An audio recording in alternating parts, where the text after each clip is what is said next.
What's up, Landmaster passengers? Before this video starts, I just wanted to say that this was my final project in my post-production class last semester. You can very likely tell by the title what this video will be about, but I just got a couple of things I feel I should say before it actually starts. First off, this is kind of a death battle satire if you're familiar with that series. It has analyses in a similar way to how they do it, but I wouldn't say it's a ripoff.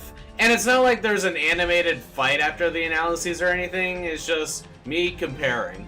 Second, my professor wanted me to make this video 10 minutes long, and I thought it'd be pretty cool to just show you guys on YouTube. Yes, there are some things that I definitely could have explained in more detail, but I just didn't have the time to. And I just wanted to show you what kind of work I could do with having this kind of restriction put on me, and see if you can follow where I'm getting at.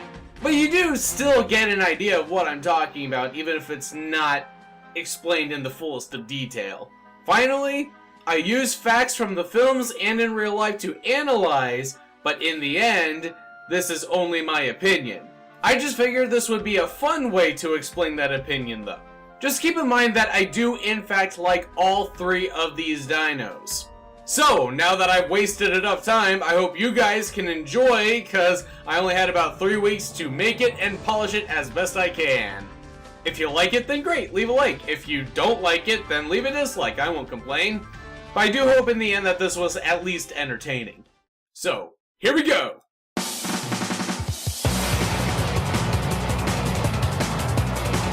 Tyrannosaurus Rex, Spinosaurus aegypticus, Indominus Rex.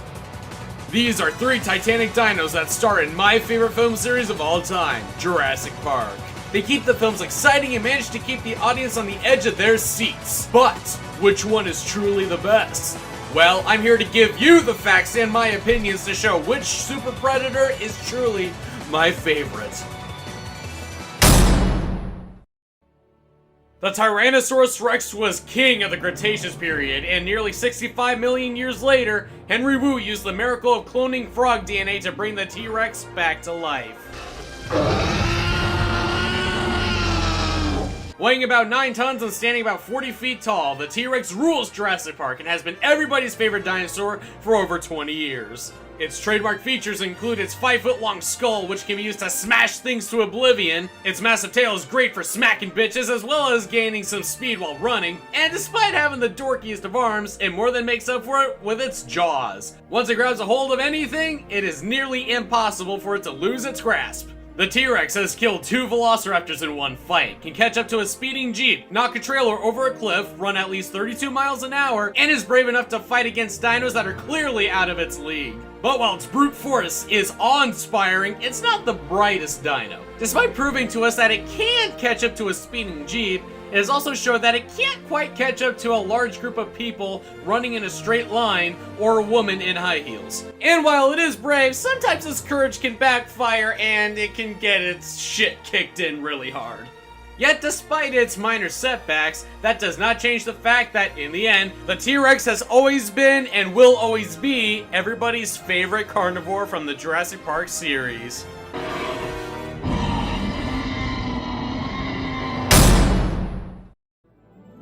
Isla Sorna, a giant island with no fences, no boundaries, and plenty of dinosaurs to just roam free. Also a perfect playground for the Spinosaurus aegypticus!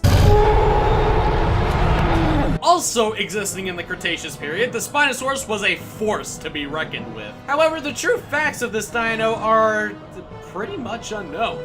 There's really only speculation of what this ferocious lizard weighed and measured, but recent discoveries showed it to stand at least 41 feet tall and weighed about 23 tons. And despite where you see it most of the time and how it looks, it primarily does its hunting from beneath the waves. And you may be wondering, gee, why do they call it Spinosaurus? Well, how about the giant spines coming out of its back? They form a sail which extends to about 7 feet high. and is good for straightening out its body structure for when it ever has to go onto land. It's easily the most recognizable feature, but the other is its long alligator-like mouth. While it may not have the strongest jaws, it can snap up its prey so fast they don't even know what was headed for them. And while it is strong enough to bash a steel-spiked fence to bits, it apparently loses some of its bulk since moments after, it couldn't break down a couple of doors and is apparently scared of fire. But whether you're on land, in the air, or on the water, the Spinosaurus will try its hardest to make sure you do not get off its island.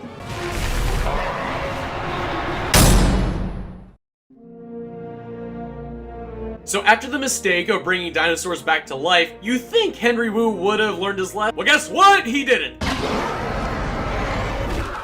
Raised in isolation for nearly its entire life, the Indominus Rex is the newest and probably last creation for Jurassic World. After teens and young adults somehow found living dinosaurs to be boring, Jurassic World CEO Simon Masrani wanted a new dinosaur that was bigger, badder, and with more teeth. So, obviously, this kind of dinosaur will not be one that actually existed, but rather one they will make from scratch. Oh, Indominus wasn't bred. She was designed. So, with the combination of a T-Rex, Velociraptor, Giganotosaurus, Majungasaurus, Rugops, Carnotaurus, Cuttlefish, wow, they are serious with this? Tree frogs, and a pit adder, the Indominus was created. Standing about, oh, they don't know how tall it is, alright, weighing, damn it! Whatever, extending to 12 meters long. The Indominus is more of a video game final boss than it is a natural threat. It utilizes its abilities and traits in the wild, which are adapted from the animals that were used to create it. The T-Rex, Giganotosaurus, Majungasaurus, Carnotaurus, and Rugops form its structure. The Cuttlefish can make it camouflage with its surroundings. The adder gives the Indominus infrared vision for locating the heat signatures of its prey. The tree frog helps it control its own heat signatures so it can't be detected by infrared. And the Velociraptor makes it more intelligent, and can even communicate with other raptors. So you can really mark most of the Indominus feats with its abilities. But other feats include being an expert problem solver, being able to fight against a T-Rex and a raptor and still pose a threat, and it is so strong it took 3 dinosaurs to actually kill it. However, even before it got killed off, it wasn't exactly invincible. It doesn't utilize its camouflage ability that much, only like twice. It isn't strong enough to destroy a glass gyro ball with one slam, has trouble keeping up with kids, and apparently can't swim. But you know what? It doesn't even matter how many failures the Indominus has. Because if you hear that an Indominus Rex escaped into the wild, you had better start running, because it could be right behind you and you wouldn't even know it.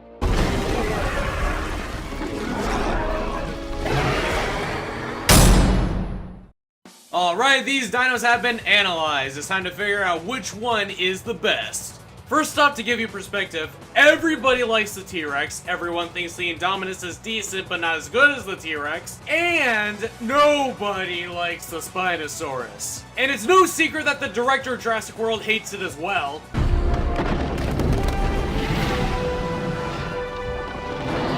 But now, here's what I say. The T-Rex has the best reveal of the 3. It's slow and suspenseful, while the Spinosaurus' reveal is fast-paced and ending with a jump scare, and the Indominus doesn't really have much of a reveal, as much as it gets built up by characters' dialogue. She was designed. It tried to break the glass. Spinosaurus is the most mysterious of the 3. We all know how the dinosaurs in Jurassic Park were made thanks to Hammond's video thingy showing us, and we're told how the Indominus was created. However, we don't know much about the Spinosaurus, if it was created by Wu, or if this was just some kind of accident. All we really know is that it's a bad dinosaur and we gotta run away from it. The Indominus is the most unique of the 3. The fact that it can camouflage and hunt with infrared vision is something that hasn't been done before in these films. I mean, when was the last time you saw a T-Rex hunt with infrared vision or a Spinosaurus appearing out of nowhere? That doesn't count! The Spinosaurus can rip a plane apart, but the T-Rex struggles with Jeep tires, and the Indominus has trouble breaking glass gyrospheres. T-Rex is treated as a hero in movies 1 and 4, but Spinosaurus is treated like a supervillain, and the Indominus is treated more like an overpowered video game boss. Indominus can use advanced tactics to hunt, while the T-Rex and Spinosaurus have to hunt the traditional way. But, in the end, my favorite of these is the one everyone hates. The Spinosaurus. That is one big pile of shit. Wait, just Listen to what I have to say. The Indominus is a really cool idea for a dinosaur, but they don't let it utilize its abilities that much. In fact, the infrared vision, camouflage, and all that, those are more just side effects of what they were intentionally trying to put into the Indominus. Cuttlefish genes were added to help her withstand an accelerated growth rate. Cuttlefish have chromatophores that allow the skin to change color. You cannot have an animal with exaggerated predator features without the corresponding behavioral traits. So the abilities feel like they get made up along the way, so it's convenient for the plot, but that's what's supposed to make the Indominus exciting. The T-Rex, while amazing in the first film, just bored me after Lost World. Cause that gave us 3 Rexes with no new large predator. Well, that's exactly what I wanted. Something new. Something to break the mold. Guess what? Jurassic Park 3 did that for me. Now, trust me, I can criticize and rip this thing apart with the flaws it has, but that doesn't change the fact that I got something new and refreshing in a Jurassic Park movie. But not only that, it's shown us that it can kill a T-Rex. Now, you can't say, oh, but that's the Isla Sorna Rex. That doesn't count. Yeah, well, Indominus would have been able to kill off Nublar T-Rex right about here if the Deus Ex Velociraptor hadn't stepped in. Even when the T-Rex got an edge, it couldn't even kill the Indominus. The Mosasaurus did by drowning it in water. Oh wait, which of these 3 dinos has been shown to attack things from the water? So even in theory, Spinosaurus could potentially kill Indominus. And keep in mind, Spinosaurus is the only one of these 3 large predators that hasn't died. Really, T-Rex's only victory comes out of killing 2 velociraptors in the first movie. And while that is impressive, it isn't as impressive as, say, killing super predators where one is realistically stronger than it and the other is built to be stronger than it. The best dinosaur is Spinosaurus aegypticus. I really hate that man.